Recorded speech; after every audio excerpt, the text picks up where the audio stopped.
Bon, Nicolas a enchaîné un deuxième match à domicile contre un nouveau concurrent.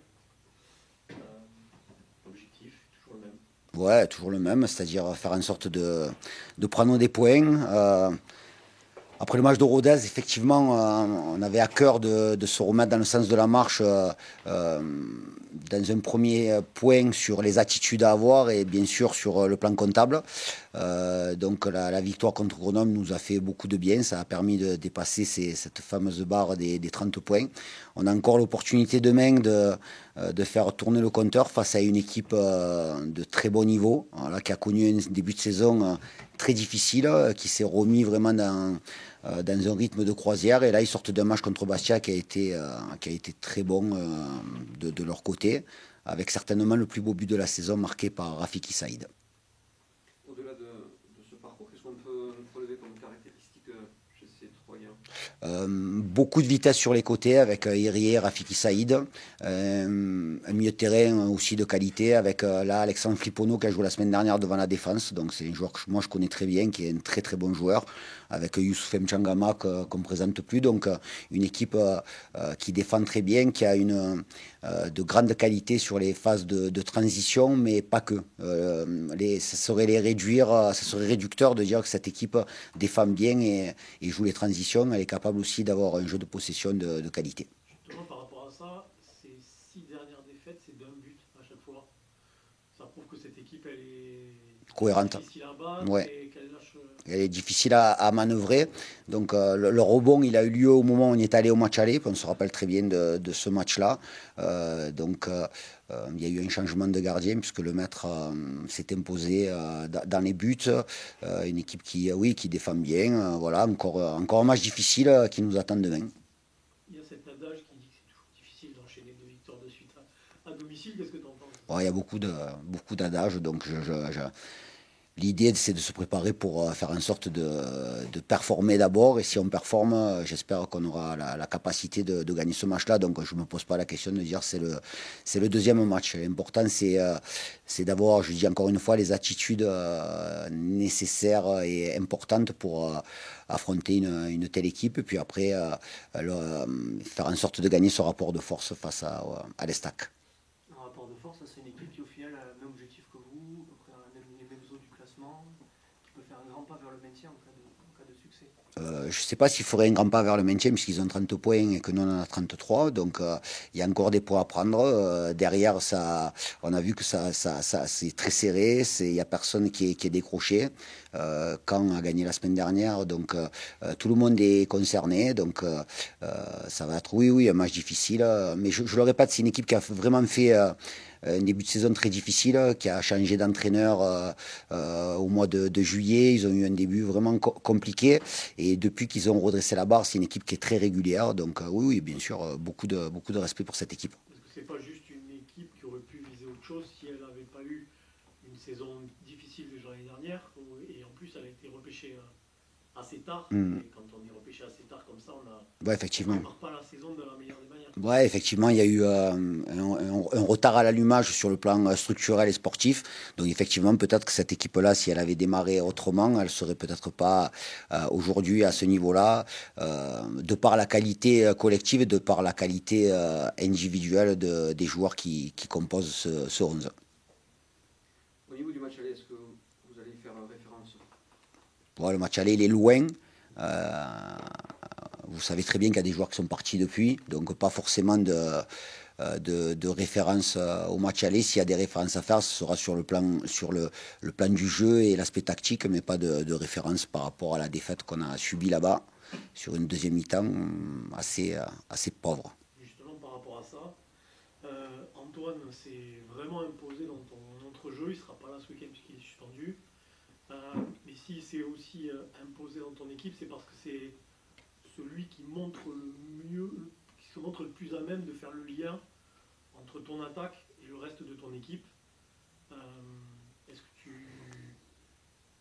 penses pouvoir que ton équipe sera en difficulté sur ce point-là? je ne pense pas qu'on sera en difficulté. Après, il faut faire en sorte justement de ne pas se retrouver en difficulté. On parle d'Antoine. Effectivement, Antoine est absent cette semaine, mais ça fait quelques semaines où il nous manque quand même pas mal de joueurs de par les suspensions. Certains sont malades, certains sont blessés. Donc, la semaine dernière, il y avait eu déjà beaucoup de mouvements puisqu'on avait une charnière centrale qui avait fait son premier match ensemble. Et donc, l'important, c'est que le groupe réponde. Alors oui, Antoine, c'est un joueur important. De plus avec la blessure d'Antonin Bobichon, c'est des profils qui se ressemblent vraiment. Mais on doit amener peut-être une autre façon pour trouver l'efficacité que de par le lien que peut faire Antoine avec nos attaquants. Parce que dans ce rôle de meneur de jeu, comme on peut les appeler, tu as attaqué la saison avec Antoine, Kylian Gassien, ouais. Il y a aucun des trois ce week-end. Non. Mais après, la semaine dernière, il manquait des joueurs dans un certain compartiment de jeu. Là, cette semaine, effectivement, il manque Antoine. Mais je le répète encore une fois, je compte pas sur une équipe pour atteindre l'objectif, je compte sur un groupe. Et donc le fait que tout le monde soit concerné, parce que les garçons sont tous concernés, même ceux qui connaissent des déceptions quand ils sont pas dans le groupe, l'état d'esprit est très bon à l'entraînement, au quotidien. Donc il faut s'appuyer là-dessus pour faire en sorte d'atteindre notre objectif. Donc il y a eu par le passé pénurie à ce poste, c'est Steve Besnard qui avait évolué. C'est une possibilité, ouais. Oui, ça peut être une possibilité. Après, sur le milieu de terrain, on peut jouer autrement. La semaine dernière, on avait changé d'organisation, mais je le répète encore une fois, l'organisation, c'est quelque chose de figé. Bien sûr que c'est important, mais l'important, c'est de savoir ce qu'on met dedans et surtout qu'on respecte nos principes de jeu avant de parler d'organisation. Ça va être aussi l'occasion d'en faire voir Mamadi, parce qu'entre la maladie et la non-sélection, par rapport. Ouais. Oui, très bien. Mais il a joué très rapidement avec nous puisqu'il était titulaire contre le Paris FC lors de son arrivée. Et effectivement, après, il devait débuter le match contre Rodez où il avait été malade le jour de match. Là, il fait une bonne semaine. Donc, j'espère qu'il pourra être performant s'il débute ou s'il est amené à rentrer en cours de match. Ça doit lui donner encore plus ferme.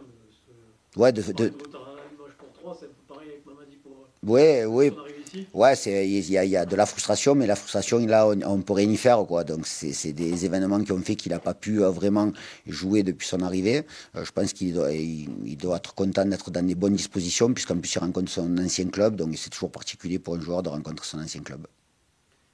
Au niveau donc comptable, l'idée, c'est bien sûr de faire tourner le compteur. Une victoire permettrait quand même de dégager, on va dire, l'horizon pour la fin de saison.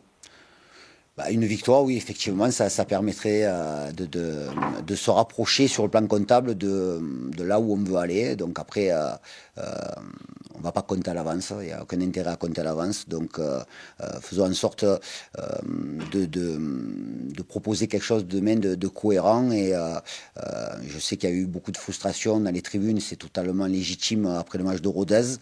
Sur le match de Grenoble, on était très satisfaits, nous, de ce qu'on avait produit, même si le spectacle n'était peut-être pas à la hauteur des attentes, mais il y a de temps en temps, c'est important d'être discipliné et cohérent pour pouvoir remporter des matchs. Un mot sur Joseph, vous lui avez...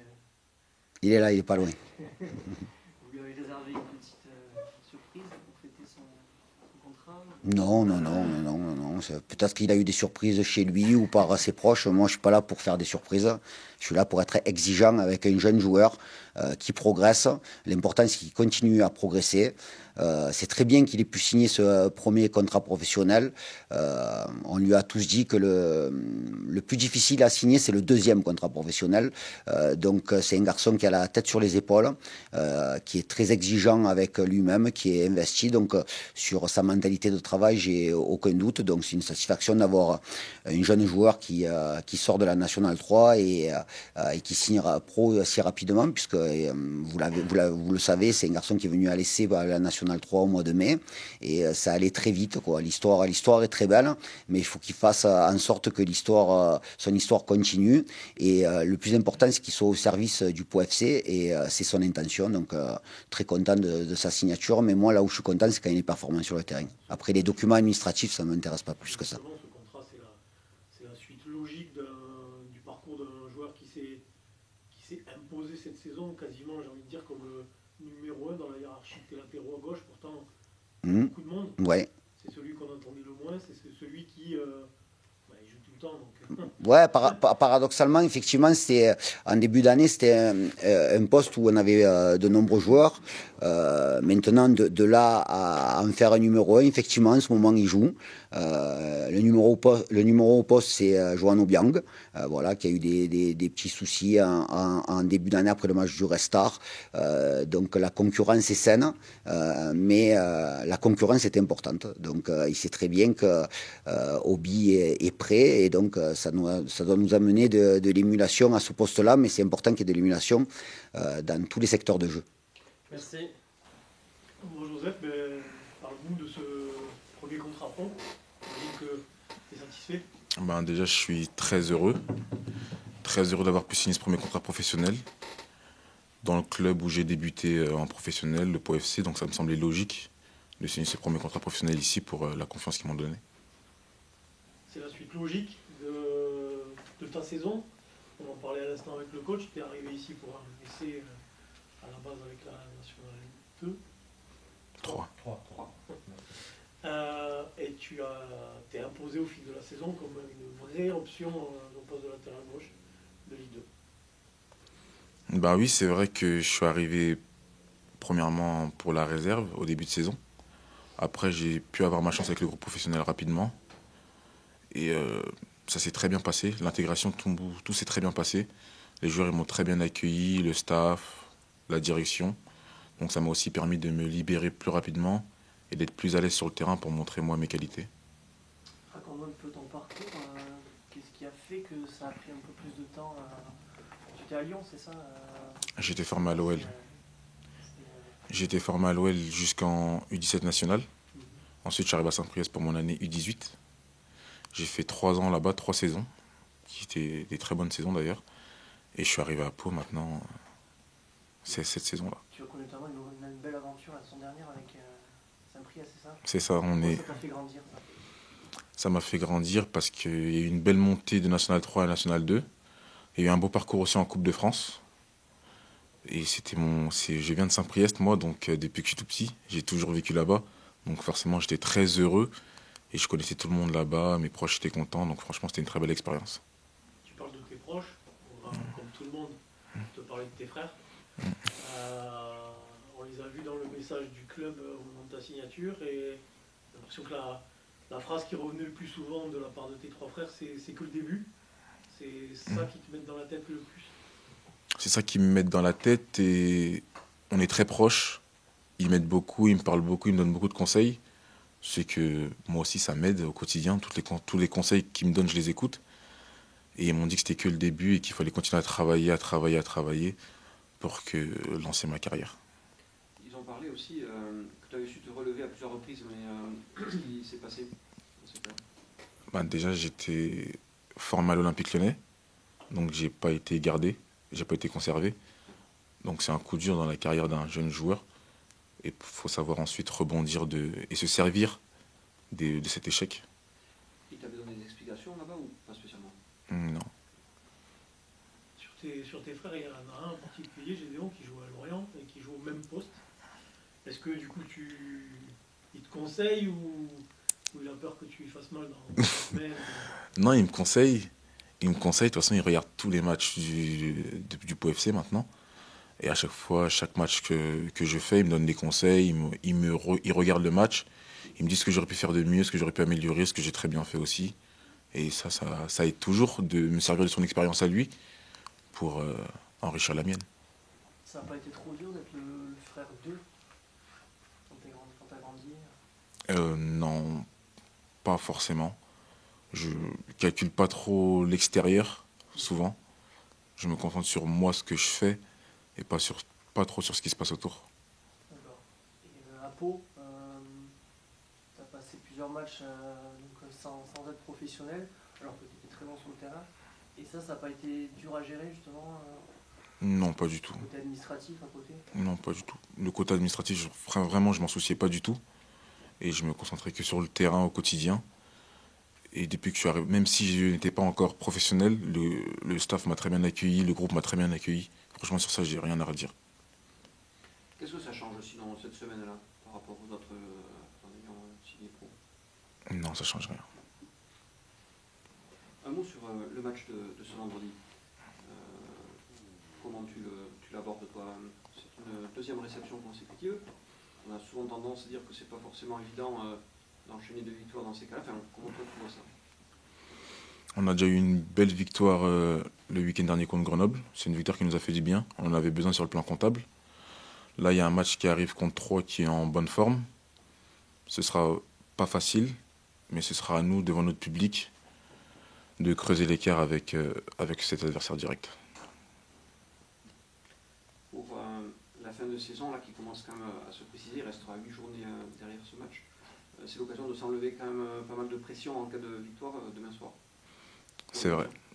C'est vrai que plus vite on engrangera des points, plus vite le maintien sera acquis et on sera plus libéré.